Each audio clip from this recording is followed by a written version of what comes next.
పరబ్రహ్మం ఒక్కటే. బ్రహ్మము అంటే సకల చరాచర సృష్టి. పరబ్రహ్మం అంటే ఈ సకల చరాచర సృష్టి యొక్క మూలం. ఒక విత్తులోంచి ఒక మహావృక్షం వచ్చినప్పుడు అది శాఖలుగా పుంఖాలుగా విస్తరించి మరి అనేక కొమ్మలతో రెమ్మలతో ఆకులతో ఒక విరాట్ స్వరూపం కలిగి ఉంది. కానీ ఆ మొత్తము వృక్షము, ఆ విరాట్ స్వరూపము ఒకానొక విత్తనంలోంచే బయటకు వచ్చింది. అలాగే ఈ పుంఖాలుగా ఉన్న సృష్టి మొత్తం, సకల గ్యాలక్సీస్, సకల డైమెన్షన్స్, సకల తలాలు అన్నీ కూడాను ఒకటే ఆదిశక్తిలోంచి వచ్చాయి. అదే పరబ్రహ్మం. ఆ పరబ్రహ్మము ఒకటే.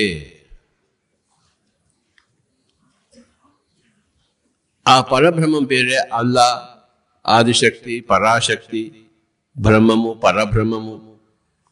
అది అర్థమైనప్పుడు మనకి ఆధ్యాత్మికత అర్థమైనట్లు లెక్క. బ్రహ్మం ఒక్కటే, పరబ్రహ్మం ఒక్కటే. భగవత్ స్వరూపులు లెక్కలేనంత మంది, భగవత్ తత్వం ఒకటే. సంగీతజ్ఞులు లెక్కలేనంత మంది, సంగీతం ఒక్కటే. నాదోపాసకులు లెక్కలేనంత మంది, నాదం ఒకటే. జ్ఞానులు లెక్కలేనంత మంది, జ్ఞానము ఒకటే.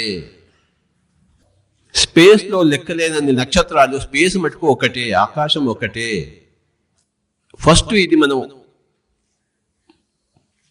అనుభవజ్ఞుల దగ్గర వింటాం మాటలు, తర్వాత మనం అనుభవం సంపాదించుకుంటాం ధ్యానంలో. బాబు అంతా ఒకటే నాయనా అన్నదే మరి ప్రతి ఒక్క జ్ఞాని దగ్గర, ప్రతి ఒక్క యోగి దగ్గర, ప్రతి ఒక్క ఋషి దగ్గర నుంచి వచ్చే మాట. అంతా ఒకటే, ఒకటే అంతా నిండి ఉంది, నిబడీకృతమై ఉంది, ఒకటి విరాజిల్లి ఉంది. నువ్వు అదే అయి ఉన్నావు. తత్వమసి. నువ్వు అంటే త్వం, తత్ అంటే అది. ఏది? ఆ బ్రహ్మము, ఆ పరబ్రహ్మము. ఆ పరబ్రహ్మం నువ్వే ఉన్నావు. తత్ త్వం అసి. త్వం అంటే నువ్వు, తత్ అంటే అది. ఏది? అది ఉన్నదల్లా అదే. దీనినే మోసెస్ ఐయామ్ దట్ ఐయామ్ అన్నాడు.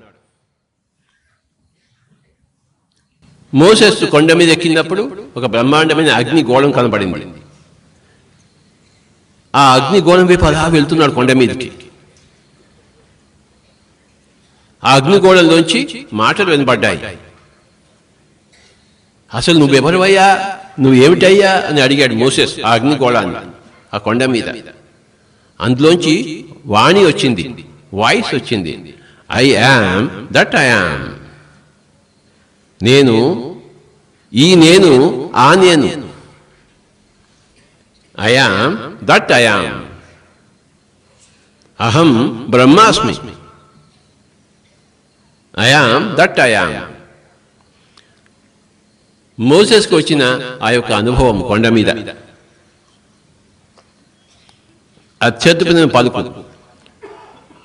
I am that I am అంటూ మళ్ళీ వాళ్ళే నువ్వు కూడా అదే.